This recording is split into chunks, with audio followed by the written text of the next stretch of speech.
abantu barabikubwira atari kuriya muhungu amaze kubyara abana bangahe bunaka utari ko buriya nitubana ubusambanyi azabureka. Ibintu nk'ibyo ngibyo bene ibyo rero iyo watangiye kwicara ukabona impungenge nyambwira abantu nk'abo byo wanze uparike mwanze mukemura ibidatunganye. Ariko yego wambwiraga ngo nkubwire ibyo umuntu yaheraho banze ushake umuntu ugukunda nawe ukunda.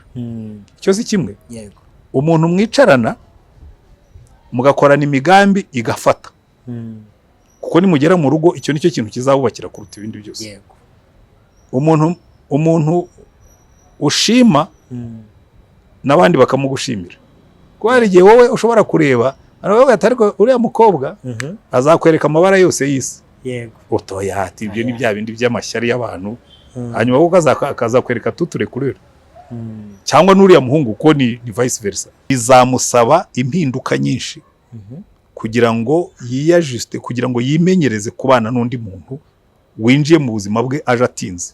Yego Uyu mukobwa w'imyaka 22 we rwose n'umwana. Nta kintu yigeze acunga mu buzima, nta kintu yigeze, donc agiye nawe kugerageza kwisumbukuruza kugira ngo ajye ku rugero rw'imitekerereze y'umugabo umenyereye gucunga ubuzima batabimenyereye. Naho ubundi bajya babana mutwara nk'umwana we. Yego Akatanga amabwiriza endesha nzanira amasogisi aho ngaho. None ugasanga ni umugore ariko bayeho nk'umwana mu rugo. nk'umwana urerwa Cyane. Icyo gihe rero bibyara ingaruka kera byaratinze. Umugore yamaze kumenyera amaze kubyara 2 3 atangira kuvuga ariko kuki umfata nk'umwana. Oya yewe icyo kiganiro nakigiranye na Irene. Yego Narebye comments abantu bamwe bakoze batari ko ibingibi ubu ibintu bya Rutayisire Antoine n'ubundi ati ni social gospel abavuga atari ko ibi bintu byo gusezeranya umukobwa utwite ati nta rugero rwiza rurimo.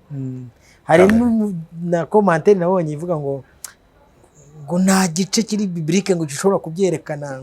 Hari icyo mufite se? Hari icyo mufite kivuga ko umukobwa utwite atasezerana? Ndabizi se. Yewe ibice bibiri. Isi ya online ni ya offline. Usanga none abajeni benshi nka online bakorera ya makosa kandi ashobora kuzagira effect ku rugo. Hahoze mbona hari abana b'abakobwa bagaragaza ubwambure bwabo hanze ukabona ni ibintu bifite umwanda, usibye nabo ukabona n'abandi n'abasore ukabona ari ibintu bari kugenda bakorera mu gice cya online. Uyu munsi umuntu ushaka kubaka urugo ariko akarwana n'iki gice turimo cya online. Ariko jewe hari ikintu kinyobera.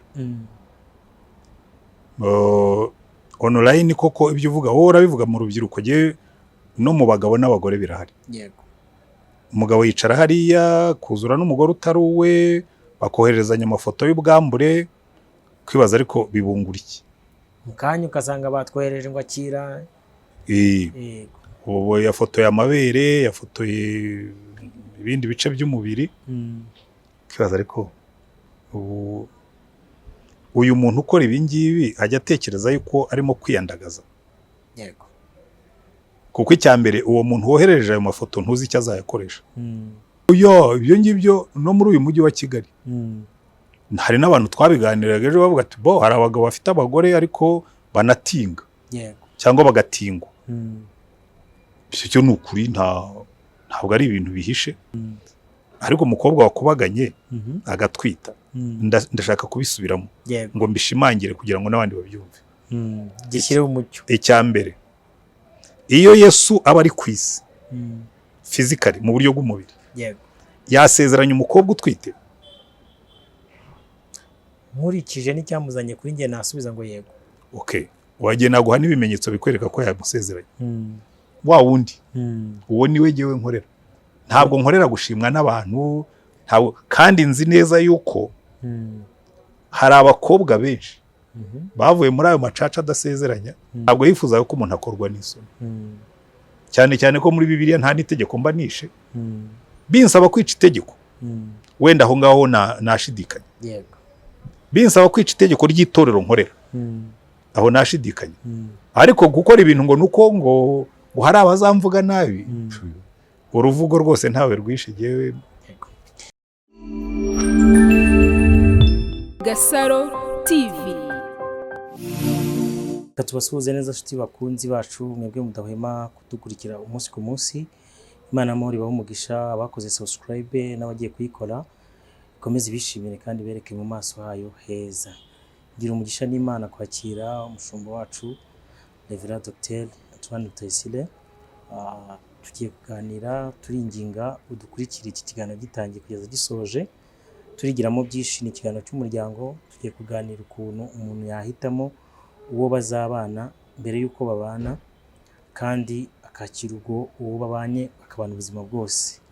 Mushumba muraho neza? Muraho neza. Yego, ndabakiriye, bahaye ikaze ku muryango mugari wa Yada TV. Nakoze. Mwadushyira imbere y'Imana tukaganira. Ijambo ry'Imana avuga ngo babiri cyangwa batatu iyo bateranye bavuga ku Mana. Yego. Turagushimye Mwamana yacu. Waduhaye isezerano y'uko uzabana natwe mu bihe byose, kandi waduhaye isezerano ko Umwuka Wera ari we uzayobora ibyo dukora byose kugira ngo bibe byiza. Amen.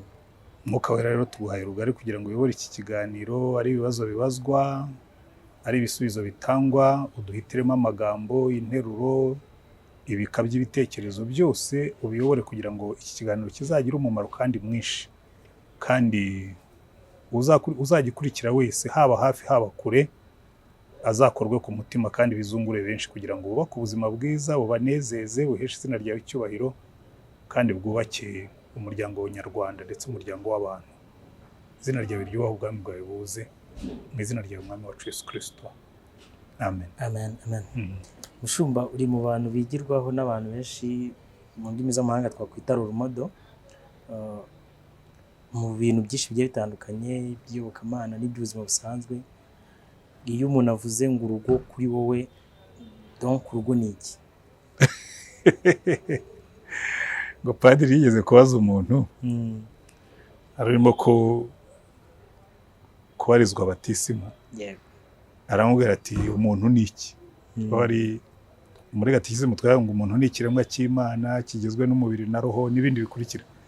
Aramubwira ati padiri, aturabaza ngo umuntu ni iki? Ati umuntu ni umuntu, niba utamuzi uzamubona. Urugo rero umuntu wabaza umuntu ngo urugo ni iki, namaza ntisubaye. Urugo, ariko reka wenda iby'urwenya tubikuremo. Yego. Ubundi urugo, iyo umuntu avuga ngo urugo bitangira kuba urugo iyo harimo umugabo n'umugore. Yego. Icyo gihe biba byabaye urugo.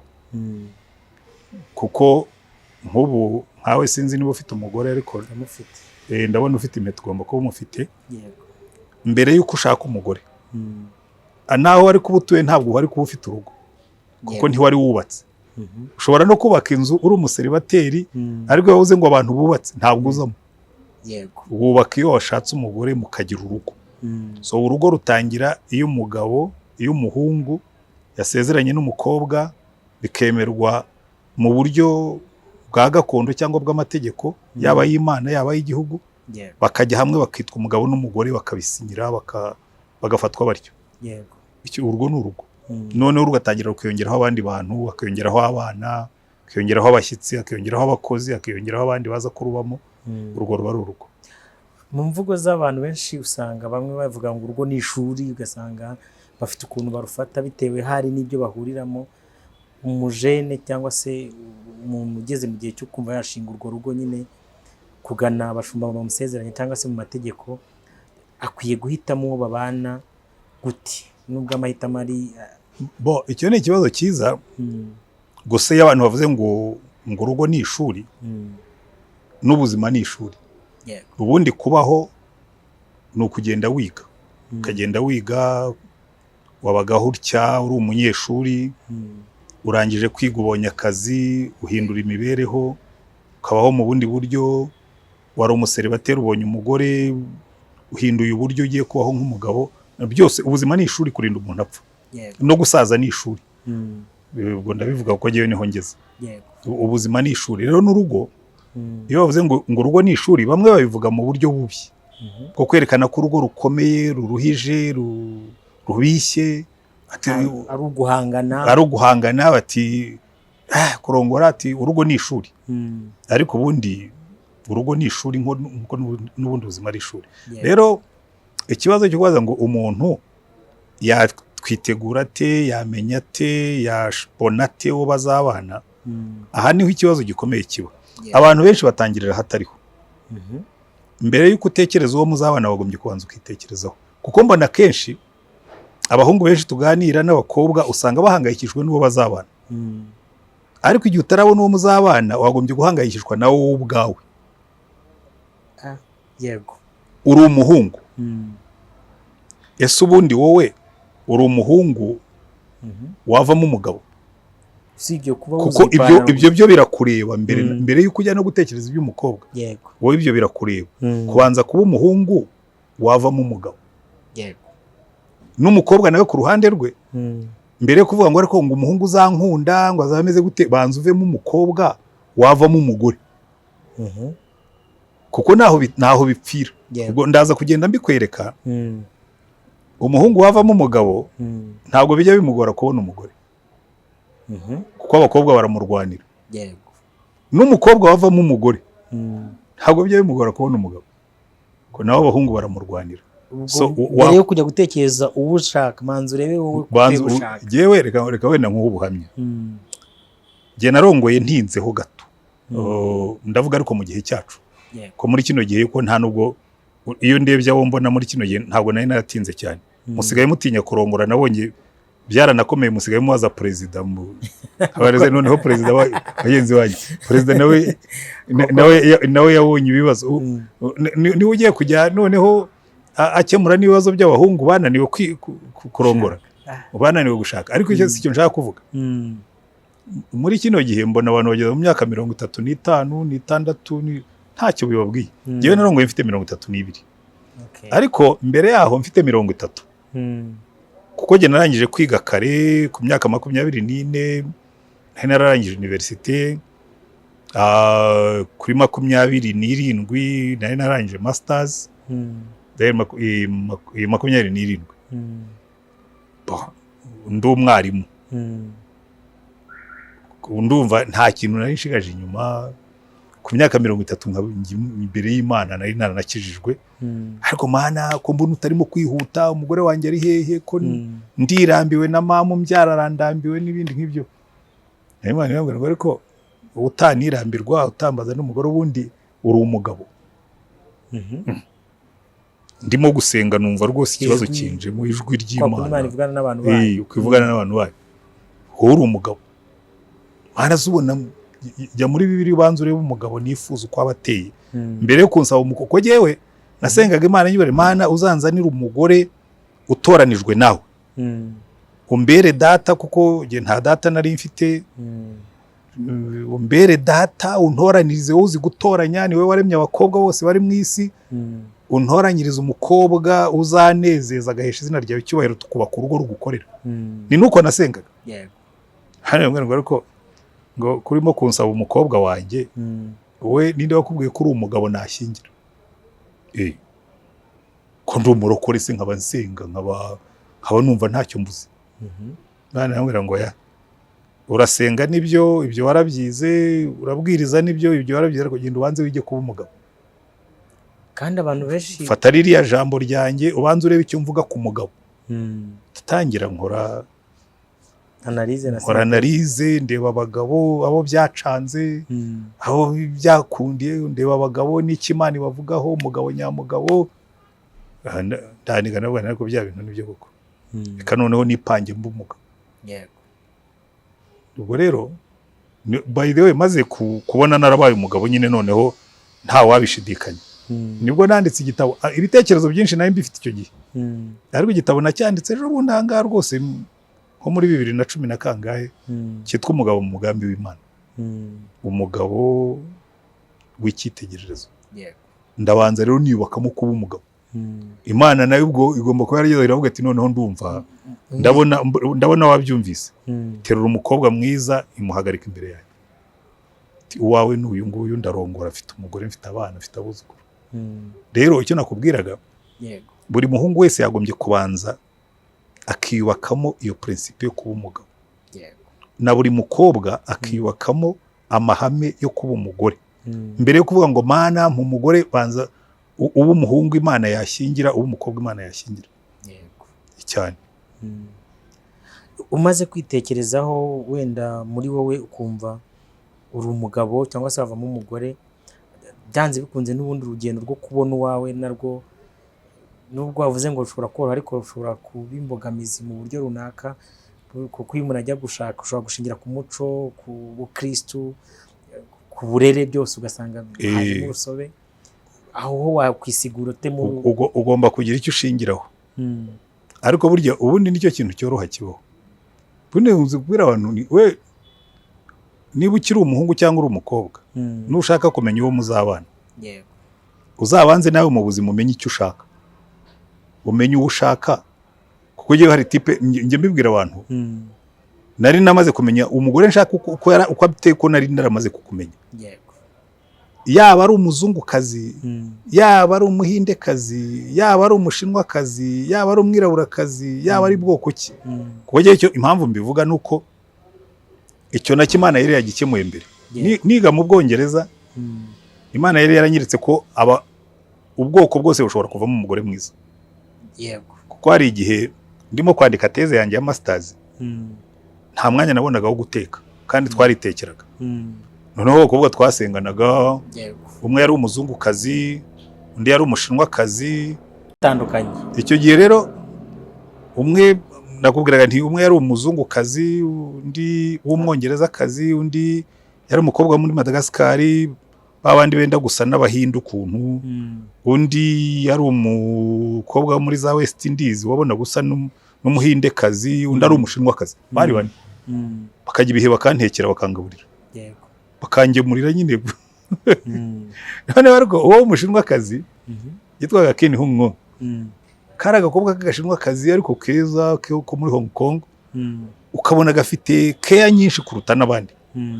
Ukabona rwose kanyitaho, kaza rwose kamfasha gusenga, kambaza komeze, kantekera umuceri mwiza wa gishinwa. Ubundi uyu nguyu yavamo umugore nubwo ari umushinwakazi, ariko icyo nshaka mu mugore, natangiye kubona icyo nshaka mu mugore, umuntu nkunda nanjye nkamukunda. Icyo gihe nta mugambi nabo ntawo bari bafite rwose. Bamwe bari bafite n'abafiyanse, babikoraga gusa ko twasenganaga, twari inshuti muri Yesu. Ariko hari isomo byanyigishije, kumenya n'iki ndimo gushaka mu mugore twabana. Umugore ukwitaho, akakumenya igihe ufite ibibazo, akaguhangayikira. Umugore mwicara mukaganira, nk'uwo mushinwakazi twaricaga tukaganira ibintu byose pe, kambwira imigambi ye, nanjye nkamubwira iyanjye. Yari afite umufiyanse, impungenge yabaga afite, tukaganira. Utangira kwiga, yego, kwicarana n'umukobwa mukaganira, nta yindi migambi ufite. yego. Icyo gihe nibwo uzatangira kumva ushobora kukwinjira mu mutima, nawe ukinjira mu mutima we. Njyewe nzi neza ko wenda nk'uwo mushinwakazi, n'urugero, iyo mba wenda we yendaga kurangiza asubira iwabo, nanjye nenda kurangiza asubira iwacu, ariko dusipoze ko twari kuba turi ahantu hamwe tugiye kuhaguma, byashoboraga no kuvamo ubucuti buvamo umugabo n'umugore. Kubera iki? Hari umuntu muba mwicarana mukaganira, ukumva murahuza umutima, murahuza ibitekerezo, murahuza imigambi, murajya inama. Ubundi icyo nicyo kintu wagombye gushaka. Ariko njya mbishyira mu magambo yoroshye. Niba ugiye gutoranya umuhungu cyangwa umugore muzabana, banza urebe umuntu ugukunda nawe ukunda. Ugukunda nawe ukunda. Kuko hari n'ubwo hajyazamo abahanuzi ngo Imana yaranyeretse. Njye mbwira nti niba wumva uwo mukobwa utamukunze, niyo Imana yavuga, njya mbigiramo abantu nabo nkabwira nti genda ubwire Imana ibanze guteremo urukundo rwo kumukunda mbere y'uko ujya kubana nawe. Kuko burya kurongorwa n'umuntu udakunda, cyangwa ukabona hari ibintu udashima, njyewe nyambwira abantu, hari nabo njya mbwira rwose nkabwira nti buparitse. Niba wumva ufite impungenge kuri uwo muntu, wikwihutira kurongora. Kubera iki? Kubera ko hari amakosa uba warabonye mbere kandi utazihanganira, ariko kubera ko ngo wamaze kubijyamo ugakomeza ugasunika, ngo wenda bizakira ari uko twabanye, uhuye n'umuhungu uramubona ni umusinzi kandi ntukunda abantu basinda. Hariho abo basangira bakabakunda, simvuga ko abasinzi batagomba kurongora. Buri muntu wese aba afite sosiyete, buri muntu wese aba afite sosiyete agendamo. Wowe uri umukobwa ntukunda abanywi b'inzoga, umuhungu wamubonye ni umunywi w'inzoga inshuro zirenze zingahe wamubonye yasinze, ngo ariko buriya nitubana bizashira. Ngewe nakubwira ngo murekeze bibanze bishire ubone kubana, naho ubundi cyangwa se witegure ko mugiye kuzabana gusindiraho, hasigaye wikoce mu banye. Uri umuhungu ubana n'umukobwa wifunga cyane kandi we ntukunda bene abo bantu, ukajya ubibona akakwifungana, ubundi akakubeshya, ubundi akagira gute, ukajya wumva bitaguhesha amahoro, utari ko ati buriya nitumara kubana bizashira. We ibintu byaburiye mu isiza bizabonekera mu isakara. Ubonye umuhungu, abantu barabikubwira atari kuriya muhungu amaze kubyara abana bangahe bunaka, utari ko buriya nitubana ubusambanyi azabureka. Ibintu nk'ibyo ngibyo, bene ibyo rero iyo watangiye kwicara ukabona impungenge, nyambwira abantu nk'abo ibyo wanze uparike mwanze mukemura ibidatunganye. Ariko yego wambwiraga ngo nkubwire ibyo umuntu yaheraho, banza ushake umuntu ugukunda nawe ukunda. Icyo si kimwe, umuntu mwicarana mugakorana imigambi igafata, kuko nimugera mu rugo icyo nicyo kintu kizabubakira kuruta ibindi byose. Umuntu ushima n'abandi bakamugushimira, kuko hari igihe wowe ushobora kureba ariko uriya mukobwa azakwereka amabara yose y'isi, otoya ati ibyo ni bya bindi by'amashyari y'abantu, hanyuma kuko akazakwereka tuture kurera, cyangwa n'uriya muhungu ko ni vice versa. Ibyo rero hari ibintu, ariko iyo uri umuntu usenga, ntabwo ngiye nk'umupasitori nkunze kubwira abantu nk'abo nti Imana yo yarirahira avuga ngo iminani n'amatungo muzabihabwa n'ababyeyi, ariko umufasha ugukwiriye uzamuhabwa n'Uwiteka. Senga ubwira Imana ngo Mana uyu muntu dukundana, niba ari wowe wamunzaniye ubikomeza, ariko niba atari wowe ubu bukwe uzashyireho towa ubwice. Nutinyuka gusenga gutyo ukaba uri uvugisha ukuri ku Mana, izabitunganya. Pastor, hari abantu usanga nko gusenga, wenda ugasanga n'urugero gusenga no guhitamo umuntu yabishingiye ku nzozi. Hari ikintu uvuze cyo kuba umuntu yakunda umuntu ariko undi agasanga ngo wenda yaramurose ariko atanamukunda. Inzozi, yego, inzozi zaba ikintu umuntu ashingiraho. Inzozi mu bintu njya mbuza n'abantu gushingiraho ubuzima bwabo. Hari igihe urota umuntu kuko mwahuye, hari igihe urota umuntu kuko mwigeze guhura, hari igihe urota umuntu. Inzozi ntabwo ari kimwe mu bintu njya mbwira abantu ngo bazashingireho ku bana kwabo. Kimwe n'abasaba ibimenyetso, ngo Mana, njya mbwira abantu nujya gusaba Imana ikimenyetso, uzasaba ikimenyetso kibidashoboka. Uribuka Gideyoni azaba ikimenyetso, yabwiye Imana ngo Mana, ngiye gushyira ubwoya bw'intama hano muri iki gisambu, ninzaza nkasanga bwuzuye amazi, ahandi hose humye, nzamenya ko ari wowe. Imana irabikora. Araza aravuga atoya reka nongere ngenzure, noneho bwo busigare bwumye ahandi hose huzura ikibi. Imana irabikora. Urumva icyo ni ikimenyetso gikomeye. Aze uricaye prince rwose, uti rero Mana, uti Mariya naza yambaye ijipo y'umutuku kandi ajya yambara amajipo y'umutuku, tubira ikimenyetso. Yaza yambaye ijipo y'umutuku, uti ni ikimenyetso nari nasabye Imana yakimpaye, na Satani icyo yakiguha. Wenda twinjire nk'umushumba, twinjire mu gice cy'isi y'umwuka. Hari abantu bavuga ko hashobora kubaho mariage, donc y'abana b'umwuka bo kurimbuka n'ab'ubugingo buhoraho. Icyo gitero cyo mu isi y'umwuka cyo nk'umujene cyangwa se umukobwa yakirwana. Igihe byose njye mbyemera. Icyo akora byoroshye gutya. Yego. Urugo ruzakubera rubi. Rwaba ari ngo ari Satani warukoze. Cyakora nanjye nemera ko ari Satani warukoze, kuko n'ubu uri umwana w'Imana usenga. Yego.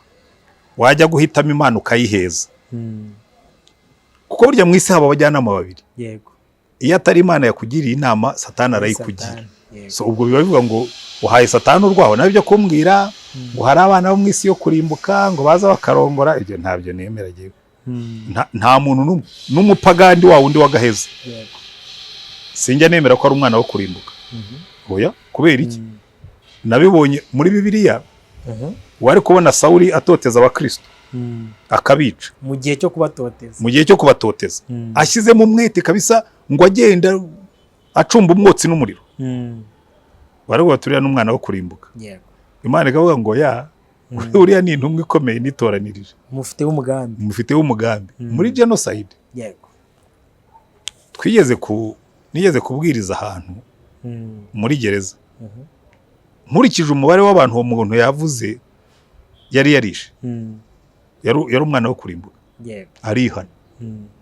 Rero buriya ntushobora kumenya ngo umwana wo kurimbuka ni uwuhe, umwana w'ubugingo ni uwuhe, igihe umuntu agihumeka.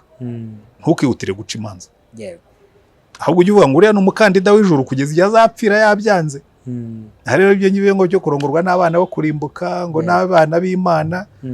Ariko reka nkubwire Prince, muri ino minsi hari ubupfumu bwinshi burimo kunteza ibibazo. Ubupfumu bwinjiye mu bakristo, musigaye mutinya amarozi, musigaye mutinya ngo ibintu bivi kuzimu, musigaye mutinya ngo ibintu cyane ubona ari cyo kintu ni nabyo byahindutse rwose. Byatangiriye mu mafilime ngira ngo mureba y'aba Nigeria n'abandi, usigaye ubona abantu bose nibyo bahugiyemo. Ariko gihe hari ikintu kimwe nzi, Imana yagutoranirijemo umugore. Yesu yaravuze ngo niba muri babi mukamenya guha abana banyu ibyiza, ngo so wo mu ijuru we yabura kuba ngo ninde umwana yasaba umugati akamuha ibuye, yamusaba igi akamuha sikoropiyo, yamusaba ifi akamuha inzoka? None uzasaba Imana umugore wo kwihesha icyubahiro, wo kukunezeza, cyangwa umugabo wo kwihesha icyubahiro, wo kukunezeza kandi uri umwana wayo, hanyuma iguhe sikoropiyo yo kukurya, iguhe inzoka yo kukuruma, yo kukubeshya, iguhe ibuye ryo kukumena amenyo? Ni ikibazo. Ibyo rero nibwira ko abantu rimwe ahubwo niyo yaba ari n'umukobwa wo kwa Satani, reka tuvuge ko babaho, kuko singiye guhakana ibintu byose ko sinzi byose nge sindi Imana. Ariko umukobwa wo kwa Satani n'ubundi abanyabyaha ni Imana ikategoriza ko. Ariko Bibiliya binabivuga neza avuga ngo ukora icyaha wese n'uwa Satani. So niba umukobwa wo kwa Satani, Imana izamukurinda. Kuko nabyo Salomo yanditse mu migani avuga ngo ushake ubwenge, umushimikire ngo azakurinda umugore w'inzaduka. Rero ushake Yesu kuko we asesengura imitima y'abantu. By the way, nunagira n'uwo mwuzuro na mbere yuko mubana, icyo kizamini Imana niyo yakinyigishije. Ujye umushyira imbere y'Imana, ubwira Imana ngo Mana, uyu muhungu ndumva mukunze kandi nawe arankunze kandi ndabona ari umuntu ugusenga, niba atari uwanjye ubu bukwe uzabwica. Iyo utangiye gusenga gutyo, iyo atari uwawe irabwica. Numenya n'ahantu anyuze. Mva ujya kureba ukibaza ariko byagenze bite. Jewe twuzuraga bwa mbere yari umurokore, ni nawe watumye nkizwa, yabigizemo uruhare runini. Ariko ntangiye gusenga, ntangiye gukizwa, ubucuti bwacu burayoyoka pe, arongorwa n'undi mutahira n'ubukwe. Kuko Imana yari ibizi ko atari uwanjye, yamushyize mu nzira yanjye wenda kugira ngo abe ikiraro kinjyana mu gakiza. Ariko arangije umurimo w'Imana iravuga ngo umurimo wari waramuzanye mu buzima bwawe n'uyu nguyu yawurangije, uyu ni umugore wundi, wowe wawe ari hariya hirya, umumaro urarangiye cyane. Bityo rero ikintu cyose uzaha Imana n'ikiba ari cyo, izagishimangira, ifunge amaburo rwose, byose bikomere. Niba atari byo kandi izabiyoyotsa rwose, ubone byagiye, kandi wumve iki kizakubwira ko ari Imana yabikoze. Nta rwango, nta mujinya usigaramo. Nkanjye rwose yaragiye, tuba inshuti, ndanamutwerera, mutahira n'ubukwe, twatandukanye tubyumvikanyeho, nta nabi, nta mujinya, nta rwango. Icyo kintu nakivuze nanjye nibuka, donc hari umukobwa twamaranye imyaka 7, twavanye muri segonderi kwa kundi abantu bakurana, ariko ukuntu byagenze ntago wamenya nyine. Imana irabikora bikayoyoka. Nuko nyibariza ikindi kibazo gutyo. Pastor, hari abantu bagira amahitamo, donc agashaka nkuko wabivuze agaheza Imana, ariko noneho yagira mu rushako rugatangira kumukanyaga. Uyu muntu wamuyiye nama? Imana yacu rero ni Imana y'imbabazi. Wakoze ibintu utayigishije inama, yego, ishobora kugutabara wagezemo, yego, ariko bikazagutwara igihe, kuko iryo somo ryo rirakomera. Hari igihe Imana igutabara, wa muntu wawe ikamuguhindurira, ikamutunganya kubw'imbabazi zayo, yego, bikagenda neza. Ariko hari n'igihe bitaba, kuko nta muntu Imana igifata ku ngufu. Ushobora kurongora umukobwa uzakubera ihwa, kubera ko ntiwabajije Imana. yego, Yagera mu rugo akakubera ihwa pe, akaguhanda, akaguhagama. Niho rero uhura n'umuntu agabira ati ariko ati najyaga numva Imana ibimbwira ati nuko nanze kumvira. Hari umwana w'umuhungu ejo mu minsi yashize nabonye ari kuri YouTube avuga ngo nanze kumvira Imana. Wanga kumvira Imana.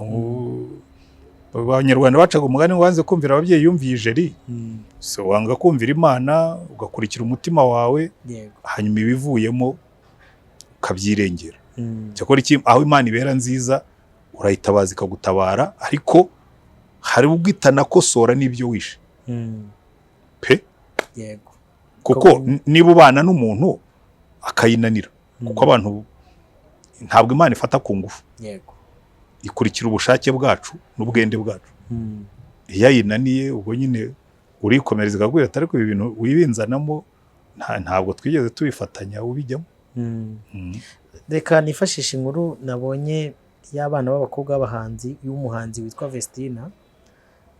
Donc nabonye ngo yagiye mu murenge ajya gusezerana n'umugabo umurusha imyaka 20.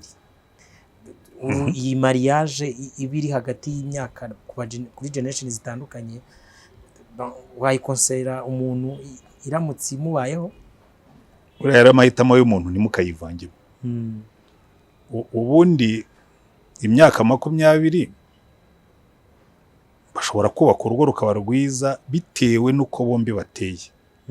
Kuko urumva ndimo ndiyimagina, ndimo ndatekereza Jewe mfashe uwo ndusha imyaka 20 nta nubwo byaba ari ishyano rinini. Kuko umugore w'imyaka 48, 47 nawe ubwo aba yarakuze. Yego. Ariko iyo urongoye umukobwa w'imyaka 23 ufite 45, yego, mwembi bizabasaba byinshi. Kuko buriya uwo muntu hashobora kuba harimo impamvu ebyiri, ubwo ntiwambwiye inkuru yose yuzuye. Yego. Uwo muntu umurusha imyaka 20 ni umusore utarigeze arongora, cyangwa n'umugabo wapfushije umugore, cyangwa watandukanye n'umugore.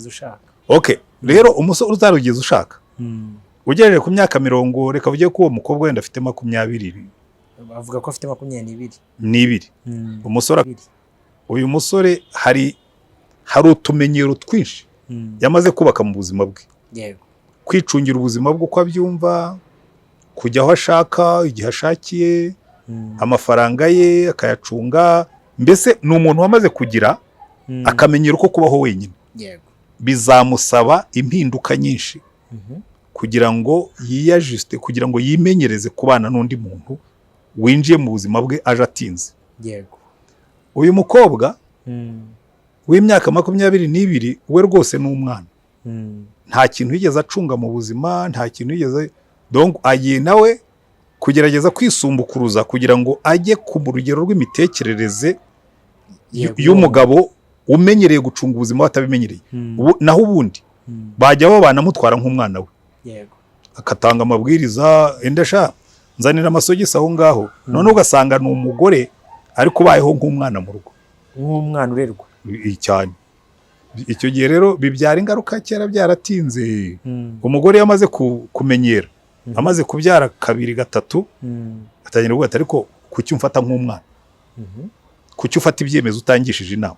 Kuko mbere ntacyo byari bimutwaye, yaravuye iwabo amenyereye kuyoborwa no kugira. Ariko arana bigira imbere nko muri za 30 na akiyuburura, akavuga ati ariko ko mbona iteka ryose ufata ibyemezo utangishije inama, kuki iteka ryose umfata nk'umwana. Umuriro ukaka. Abantu benshi bashakanye batandukanije imyaka ya mbere igenda neza. Yego. Ariko iyo batihutiye guhuza imitekerereze cyane cyane umugabo. Yego. Hari ahantu bigera bigaturika. Ndabivuga kuko mpora mpura nabyo. Mwabagana ariko aho byaturikiye ndahaza. Yego. Ntabwo mwagize umwanya wo guhuza imitekerereze n'imyumvire. Ko uri mu myaka 42. Narongoye mfite 32 yewe. Yego. Umukobwa narongoye boss imvuga imyaka ye yari afite ariko nawe yari hasa muri iyo range. Bo narabibonaga neza yuko rwose. Nari maze imyaka igera ku 8 nkora ndi umusore mfite imigambi yanjye mfite gahunda zanjye ariko wenda ikintu cyiza cyabayemo ni bya bindi Imana yanyigishije. Yego. Byo kuba umugabo. Kuko tukimara kuzura tukimara kuba fiancé nawe rero kamubwira hari ibintu ngiye kugusaba. Yego. Icya mbere reka twige kujya tuganira. Ibintu nzajya nkora nibyo tuzajya dukora twese tujye tubipangira hamwe twige gukora igenamigambi ritubutse. We minsi ya mbere nkabona ni ibintu afata amanenero kabona atari na ngombwa cyane. Ariko nyuma niho naje kubibona yuko hari icyo byakosoye kuko igihe yageze hahandi yagiye kwisanga nyine yisanga yakavuze ngo ayifatirwa umwanzuro asanga byatangiye yisanga n'ubundi ariko ntibikuramo yuko ambwira ati ariko mbona hari igihe undomina mu myanzuro n'iki ntabwo arizo ubundi kutajya kubibona ariko nari imbizi yuko icyo gihe kibaho. Yego. Basta hari mariage ziba cyane cyane nk'abana b'abakobwa bagahisha ko babyaye cyangwa se n'abagabo n'abahungu barabihisha. Ibyo byo rwose. Donc uyu muntu wamaze kujya mu rukundo amukunda nkuko twabibonye nawe amukunda akisanga ni urugero wenda amaze gukora tubare mu nkangara bageze mu rugo ariko asanze hari undi muryango yamuhishe keriko uyu muntu wabahiye nta mifamiye wabafashe. Bo ubundi iyo mwakundanye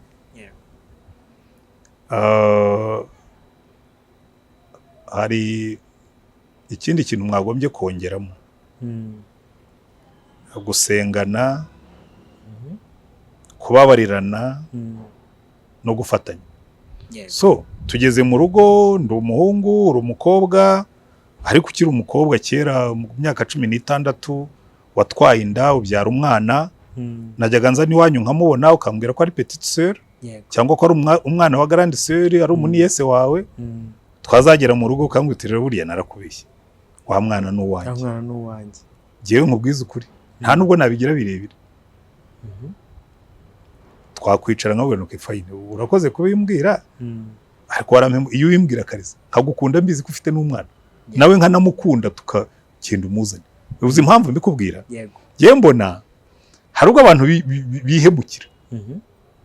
Uyu mukobwa n'ubundi ujya kumukunda niba uri umuntu usenga. Ndaza kugwa n'ingero. Niba uri umuntu usenga Imana ijya kumuguha. Yari yaramugenzuye aravuga ngo uyu mukobwa yigeze kugira ibyago arahusha twarinda n'ubundi si ikirara. Ntabwo uwo mwana afite si uzamugira ikirara. Yewe rwose umugore wanjye nabwo nabwozana umwana tumwiyandikisheho hakiri kare cyangwa se niba mushaka twe kuzagira amakimbirane ariko uyu mwana nta kibazo ateye. Nta cy'umwana bateje ikibazo kizaba hagati yanyu kubera imitekerereze yanyu. Ariko ubundi jewe reka nkubwire impamvu. Jewe nareza abana benshi batari abacu. Nyuma ya genocide twareza abana benshi pe tubashyira mu rugo baba bacu turabarihirira amashuri turabambika tugira dute. Jewe najyaga mbwira abadamu ntari ikintu nabonye ko abantu bajya bapfuza. Aba bana twareze iyaba ari gihe wababyaye cyangwa ari wowe wababyaye ukisanga narababyaye ukisanga narababyaye cyangwa nkisanga warababyaye. Ubundi kuki byatubera ikibazo? Ubu ntitubanye neza kandi turera abana batari abacu. Rero nibwira ko ibyo ntabwo byagomye kuba ikibazo ahubwo ubundi abantu bigiriye neza mwabiganira hakiri kare. Jewe hari agatabo nanditse kitwa kubaka urugo rwiza kubera experience nagiye mbona ibyo bintu. Isomo rya mbere ryitwa kumenyana. Utwo tuntu twose n'aba ex n'abana n'ibindi mugomba kubiganira mbere yuko mufata indi mishinga cyane. Ko niba umuntu azagukunda nagukunda ukuri. Kuko nabonye ingaruka zabyo kutabwirana ukuri kare. Umuntu akazabimenya mwaramaze kubana. n'ubundi birabasenyera. Njyewe rero nahitamo yuko nkubwiza ukuri nkabwira ni rero nubwo ugiye kunkunda ariko mfite umwana. Nabyaye umwana kera ndi mutoya, narakubaganye byara umwana, so niba uzankunda ubizi ko mfite umwana. Yakubwira atoya yagenda akagenda ubwo wawe azaza. Ibyo rero nibwira yuko kutabwirana ukuri no kwihemukira, kuko yabimenye n'ubundi mugeze imbere. Wenda biraruta kuko abagabo benshi n'abagore benshi bashinga iryinyo kuri ndi bakihangana, ariko n'ubundi nibimubwira kare niba koko agukunda by'ukuri yagukunda ukuri. Hari umusore umwe nakunze, yakunze umukobwa yari yarabyaye, noneho umukobwa arambwira ati buriya nzabimubwire. Ndamubwira nti ntubimuhishe, genda ubimubwire rwose, agukunda abizi ko wabyaye. Kandi umuhungu yari maze kwidekarara yaramubwiye ko amukunda, umukobwa biramugora. Noneho aragenda aramubwira ati rero nkubwire, naganiriye na pastor, arambwira ngo nkubwize ukuri kose, none ngiye kukubwira ukuri kose, niba unyanga niba dukomezanya ariko ngiye kukubwira ukuri kose. Rero buri ubwo ndeba mfite umwana. Arambwira ati umwana ubundi se nsenga Imana ikakunyereka ko ari we mugore wanjye, yari ibizi ko umufite. Ubwo urakomeza uba igisubizo cyanjye nta kibazo, ahubwo zana umwana twikomereza urugendo. Uzi ko nsanze abantu benshi bagorwa n'imitekerereze, naho ubundi nkukunda koko by'ukuri nagombye kugukunda ukuri. Niho harigeze gukora ikosa ukabyara, nkagukunda n'ubwo wakoze ikosa kuko warivuyemo. Ntabwo Imana yampfunyikira ikibiribiri ngo impibuye nayisabye n'umugati.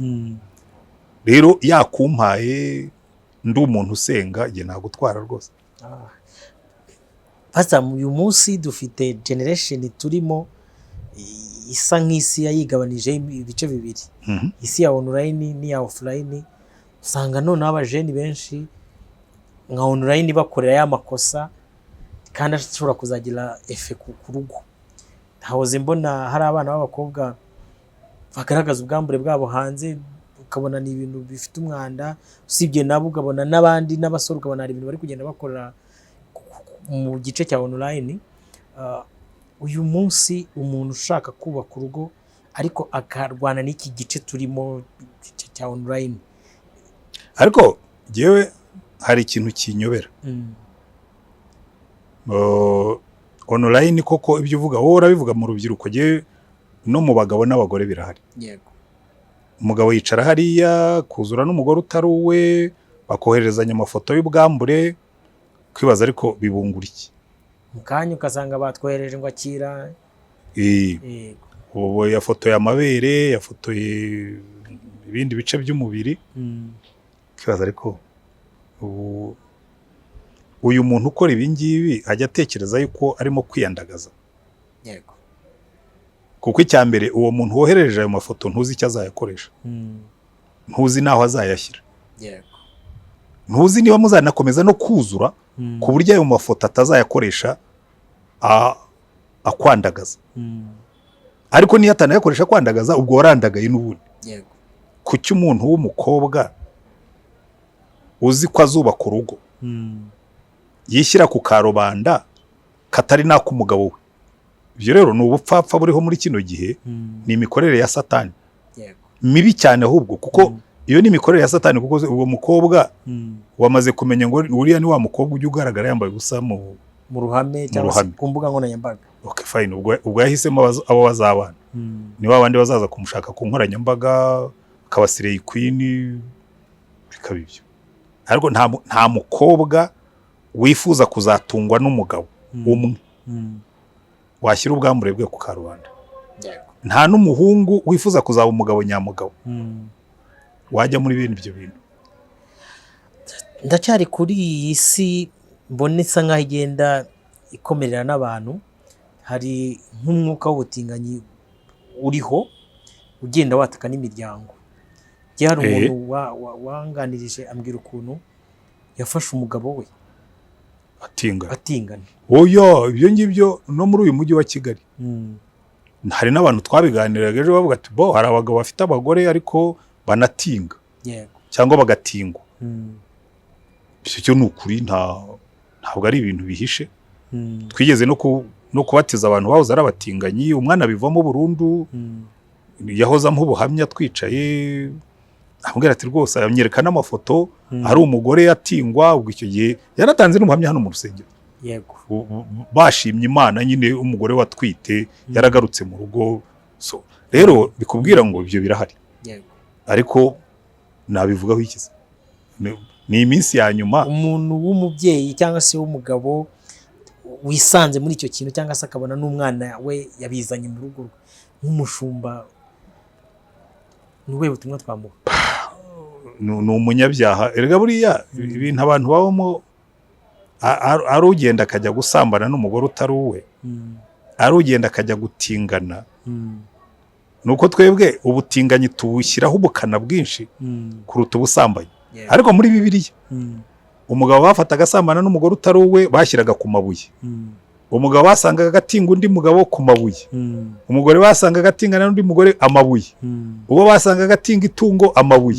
Izo kategori enye bari abantu baterwa amabuye. Ariko ibyo byaha bimwe turabyoroshya. Umugabo usambana n'umugore utari uwe tukumva byo ntacyo bitwaye, umugabo utingana n'undi tukumva we ari gaca bintu. Ariko mu maso y'Imana bo ni abanyabyaha. Iyo umbaje ngo nababwira iki, nababwira ngo nibihane, ko ni abanyabyaha. Hari ikiganiro kimwe nigeze gukurikira uri gukorana na mugenzi wanjye, akubaza ati umudamu utwite waje gusezeranya, wamusezeranya, amuga ati namusezeranya, ariko hari abandi nabo nubwo umuntu ari ku giti cye. Oya, yewe icyo kiganiro nakigiranye na Irene. Yego. Narebye comments abantu bamwe bakoze batari ku ibingibi, ibintu bya Rutayisire Antoine n'ubundi ati ni social gospel abavuga, atari ko ibi bintu byo gusezeranya umukobwa utwite, ati nta rugero rwiza rurimo. Hari na commentaire nabonye ivuga ngo nta gice kiri biblique ngo gishobora kubyerekana. Hari icyo mufite se? Hari icyo mufite kivuga ko umukobwa utwite atasezerana? Ndabizi se. Yewe nafatira na hafi na Yosefu. Mwenyewe Yosefu Imana yambwiye ngo twara uriya mugore ngo kuko inda afite n'umwuka wera. Yaba ari mu gihe cyanjye ubwo yaraje akambwira ati umwuka yambwiye ngo dusezeranye kandi uno mugore aratwite. Ariko sinshaka gufata urwo rugero kuko urwo uriya muryango ni umuryango wihariye, ntabwo nawugereranya n'iyindi, kuko Mariya ntabwo yari yakubaganye. Ariko umukobwa wakubaganye agatwita, ndashaka kubisubiramo ngo mbishimangire kugira ngo n'abandi babyumve. Gishyire umucyo. Icya mbere, iyo Yesu aba ari ku isi physically mu buryo bw'umubiri, yasezeranya umukobwa utwite? Nkurikije n'icyamuzanye kuri njye nasubiza ngo yego. Okay, wagiye naguha n'ibimenyetso bikwereka ko yamusezeranye. Bigeze gufata umugore arimo gusambana, baramumuzanira baravuga ati uyu mugore twamufasha asambana, kandi amategeko ya Mose aravuga ngo tumutere amabuye. Aravuga ati sawa, utarakora icyaha nk'icyo nawe ari utera ibuye rya mbere. Bahereye ku basaza nkanjye ngo barikubura bose baragenda. Bikubwira iki? Muri principe za Yesu, urabizi ko icyo gihe Yesu yaranunamye yandika mu butaka. Njya numva abantu bamubeshyera ngo yanditse ibyaha by'abantu bari bari aho ngaho. Iyi interpretation ntaho iri muri Bibiliya. Uzi icyatumye yandika ku butaka? Yari abizi ko bagiye gukorwa n'isoni, bakagenda uruhongohongo, urusorongo uhereye ku bakuze muri bo. Yanga kubakoza isoni abakurikiza amaso ngo babwire ngo awa. Yirebera hasi. Baravuga ati ndabizi umwuka agiye kubemeza nabahamije. Bose baragiye. Kambe nunamye kugira ngo mubone uko muva. Kambe nunamye mbareke bagende ntabakojeje isoni. Ntabwo Yesu akunda gukoza abantu isoni. Petero yaramwihakanye gatatu. Amaze kuzuka, Petero yari abizi, na Yohana yari abizi, kuko Yohana we yari yicaranye na Yesu. Ariko ntabwo yamubwiye ngo Petero ngo subiriramo aba bantu, ongera ubivuge ubabwire ukuntu wanyihakanye. Oya, aravuga ati ariko Petero urankunda kurusha aba ngaba. Petero arareba, buriya nuko traduction y'Ikinyarwanda itugora, akoresha ijambo ati ndi inshuti yawe, ati ragira intama zanjye. atari ko Pete koko ko wigeze kwirarira ukavuga ngo urankunda ngo niyo abandi we ati urankunda kurusha aba ngaba ati mwami urabizi ati uzi ko ndi inshuti yawe hamwe yakoreshaga agape undi agakoresha firewo atiragira abana b'intama zanjye noneho ubwa gatatu aho atari ko Pete ubundi uri n'inshuti yanjye nibwo Petero ngo yaturitse ararira aravuga ati mwami uzi byose uzi ko ngukunda umutima ni wubi ariko nta hantu namwe tubona Petero Yesu amutunga agatoki ngo amubwire ngo ariko waranyihakanye ngero atura ubwabubwa bwawe ko oya ko burya Yesu ntabwo akunda gukoza abantu isoni yego uzitegereze muri Bibiliya ahantu hose abanyabyaha bamusanze uribuka umugore w'indaya wamusanze ari kwa Simoni w'umufarisayo ajya ku birenge bye akajya arira agashyiraho amarira agahanaguzaho umusatsi iyo sara arambura ashyiraho n'ikindi kirenge atishyira no ku kindi ne kuguha kimwe hano baramurira ati uyu mugabo yaba ari umuhanuzi rero kumenya ko yari umunyabyaha buriya rero abantu bakorera Yesu bafite umutima nk'uwa Yesu yego twe twikundira abanyabyaha tukaborohereza tukabasigasiga gihe icyo nakubwira rwose n'uno munsi uwangarura mu kuyobora paruwase umukobwa utwite kuko umunsi w'amateka bariya banditse comments ntabwo ari bazancira urubanza nzarucirwa na wa wundi uhagaranye n'umusamariyakazi ku iriba wagize abagabo 5 akaba yaratwaye n'utari uwe akamuga ati wa wundi waramburiye ibirenge inda ikayihanaguza umusatsi batangira kumwataka akamuvugira yego wa wundi uwo niwe jyewe nkorera ntabwo nkorera gushimwa n'abantu kandi nzi neza yuko hari abakobwa benshi bavuye muri ayo macaca adasezeranya ndibuka umwe rwose jyewe n'abasezeranyaga nanjye nkababwira kandi musubire iwanyu numara kubyara uzasubira iwanyu ubabwire ko wasezeranye ubereke na certificate usubire mu mirimo umwe yarambwiye ati pastor reka nkubwire ati umuntu utarankunze ndi mu kibazo ati nicuza n'imyaka namaze nkora imirimo ariko ntambonemo umuntu akambonamo akantu kamwe nakoze ngira ngo twebwe tugomba kumenya kugira umutima wari muri Kristo Yesu amen ukamenya iyo ari umwana wawe no muri icyo kiganiro nabitanzeho urugero iyo ari umwana wa pastori barabigorofanya bakabihindukiza bakabihishira bigacamo kuki wanga gukorwa n'isoni ukumva uwundi we yakorwa n'isoni ikibazo jewe rero ibyo ngibyo umwami nkorera nakoreye nzakorera ntabwo yifuza ko umuntu akorwa n'isoni cyane cyane ko muri Bibiliya nta n'itegeko mba nishe binsaba kwica itegeko wenda aho ngaho nashidikanya yego binsaba kwica itegeko ry'itorero nkorera aho nashidikanya ariko gukora ibintu ngo nuko ngo hari abazamvuga nabi uruvugo rwose ntawe rwishe jewe nta kibazo wenda dusa nk'abitsa no ku musozo w'ikiganiro cyacu hari ubuhamya bujya butangwa n'abantu basenye ingo bukaza hano ku mbuga nkoranyambaga ukabona buri mu buryo bwo gutinyura nk'abandi bajene bari inyuma yabo bimwe twaze tuvana abantu uhura nabo ngo urugo n'ishuri ukabona ariko bari kubivuga muri context yo kukwereka ko rukaze kandi bamwe ukabona bambaye umwambaro w'ivugabutumwa n'urugero aba bantu bababwira iki akababwira se ngo bagire bate nibura sinzi niba ubibona ko hari uburyo bwo gushobora urabizi ko abantu bicwa nuko bumva yego bashobora kuba bangiza societe muri rusange oya jewe nibwira ko hari ukuntu abantu bihutira izi za social media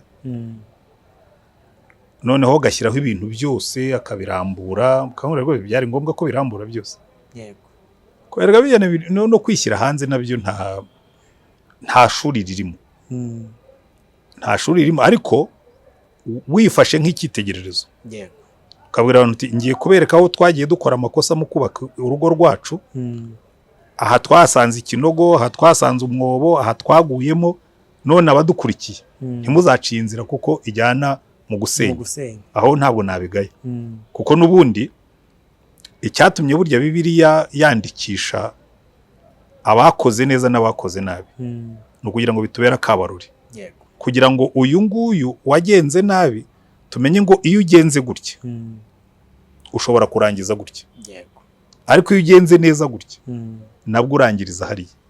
Ibyo rero nta kibazo cyaba kirimo, ariko iyo utangiye kubikora gusa nk'ikabya nkuru, ntukuremo amasomo, ntiwereke abantu, cyangwa se gushakamo izindi nyungu. Hari n'ababikora mu rwego rwo gushakamo izindi nyungu ziki, gushaka abandi bagabo.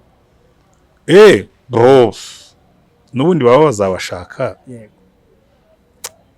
Simbizi, yewe mpora muri social media, nubwo ntazikunda cyane kuko niho dusigaye duhurira n'abantu. Sinzi umubare wa viewers umaze kugeraho, ariko uko baba bangana kose, iyo mbwirije mu rusengero harimo abantu 500, nkajya kuri kamera mfite 21,000 y'abantu, hakaza aba viewers wewe na niyo 20 bitageraho, aba viewers 5,000. Icyo gihe automatically ndavuga nti okay, nabwirije abantu 5,000. Ibyo rero ntabwo ubundi ugiye kuri social media ntabwo wagombye kujya ugiye kwiyamamaza, ugiye kwereka abantu ko wenda uri disponible, wagushaka yakubona, ujyaho kugira ngo abantu bige bunguke. Rero wagize ibyago agasenya urugo, agiyeho akabwira abantu ati rwose ubwo mu ndeba nagize ibyago, nakoze amakosa, n'uwo twabana agakora amakosa, uretse ko kenshi iyo ndebye abantu bavuga baba barakorewe amakosa. Ariko buriya kugira ngo urugo rusenyuke, nibura abana babwira uti mwitangiriro mwikubitiro, nahisemo nabi, wenda aho ngaho byaba bifite isomo. Ariko ubundi nta kindi nabivuga. Hari abantu basa nk'abatandukana nabo bashakanye nabo, cyangwa se bagashyamirana, wenda umwe akanyura aho undi akanyura, ariko akaba ari umukristo, noneho mu kugisha inama akavuga ati ntabwo burya baba ari abakristo. Umwe ashobora kuba ari umukristo, undi ari umupagani. Uwo mupagani akagiramo uruhare wenda rwo kugira ngo batandukane. Umukristo akagisha inama ati se ko yagiye akaba yanakoze n'ubundi bukwe, ni urugero, cyangwa se yagiye gushaka, uyu muntu umushumba wenda kuganye, cyangwa se ndakeka abantu bose bagukurikira nk'uko tubivuze, ntabwo ariko bose bakubona, ntabwo wabera hose icyarimwe, ariko nk'iyo twicarana tukaganira ashobora gusubirizwamo. Uyu mukristo watawe, wabyutse mu gitondo umugabo akavuga ati jye singushaka, wowe n'umugore ku rwego rwanjye, umugore akavuga ati izo kategori zose mpura nazo. Yego, wamuhiye inama yegereye Yesu, twikorera imitwaro, kuko nawe buri cyatumye Yesu asogongera ku byago byose tugira, ni ukugira ngo, kuko yaratereranywe, yaragambaniwe, yarahemuwe, yarahemukiwe, kugira ngo abazaza bose bahemukiwe nawe ashobore kubategera amaboko, abumve, hanyuma abahumurize. Intambwe ya mbere namubwira ngo genda ubanze wegere Yesu, akomore ibikomere by'umutima neza, akomore, agusanasane, agusubiranye, hanyuma nurangiza utegereze icyo Imana izakoresha ubuzima bwawe. Abantu rero aha ngaha niho tugira ikibazo gikomeye.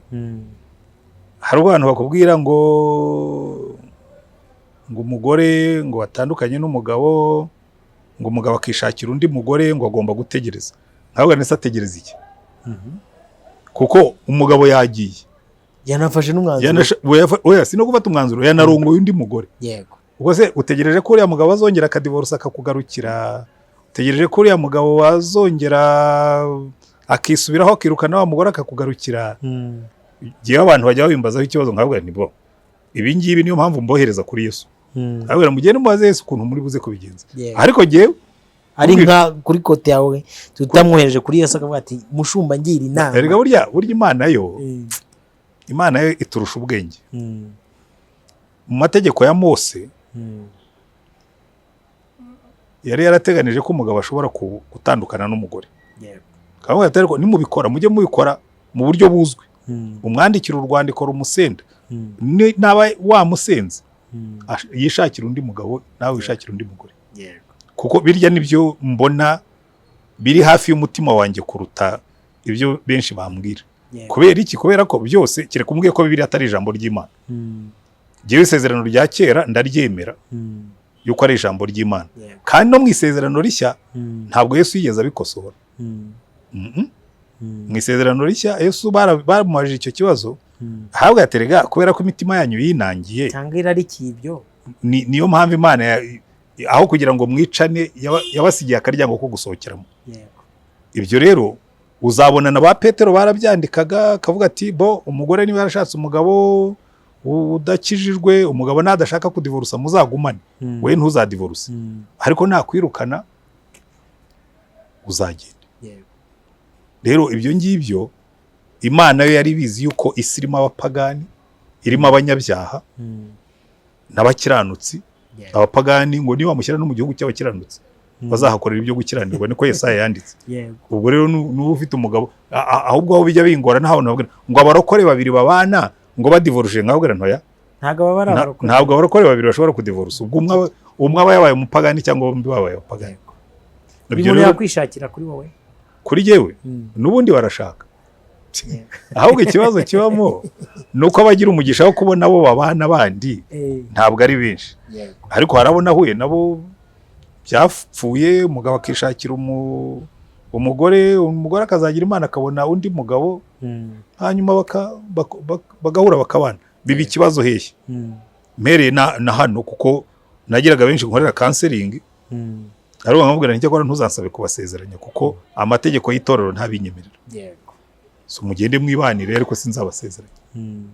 Ibyo rero ntabwo giye nabishyiramo umugaga mwinshi, kuko umuntu bamutaye afite imyaka yanarongoye, sino kuvuga ngo wenda ngo reka mubwire ngo ihangane turebe ko azakizwa akagaruka cyangwa azagaruka, nta byiringiro bihari. Icyo gihe ndamubwira nti have a nice day, igendere. Musho, reka nitse ku musozo mbashimire ku mwanya mwaduhaye, ikaze n'inama mutuganirije. Turakeka n'ubutaha tuzaza mukongera mukatwungura ibitekerezo. Bajya bavuga ngo iyo umuntu aganiye n'abantu bakuze aba ari kuganira n'inzu z'ibitabo, kandi nibyo kuko nkawe urimo ibitabo byinshi tugomba kubyexploita. Musabe muzahabwa. Yego. Dushimira abantu mwese mwabanye natwe mu kiganiro cyacu, tubabwire ngo ibiganiro byacu nakagaruka. Shalom shalom. Ikibazo wumva washaka kubaza umushumba twandikire muri komanteri, dushobora kuzahera ubutaha tugiheraho tukaganira. Imana y'amahoro ibahe umugisha. Umushumba mwakoze rwose, turabashimiye. Reka dusenge dusoze. Turagushimye Mwami Mana yacu. Amen. Twatangiye tugusenga, reka dusoze tugusenga. Amen. Iki kiganiro aba ariho kugitunganya, aba ari kugiha icyerekezo, aba ari kugishyiramo ubuzima, kandi kizasohoza imigambi yawe ku bazacyumva bose. Amen. Mu izina rya Mwami wacu Yesu Kristo. Amen. Gasaro TV.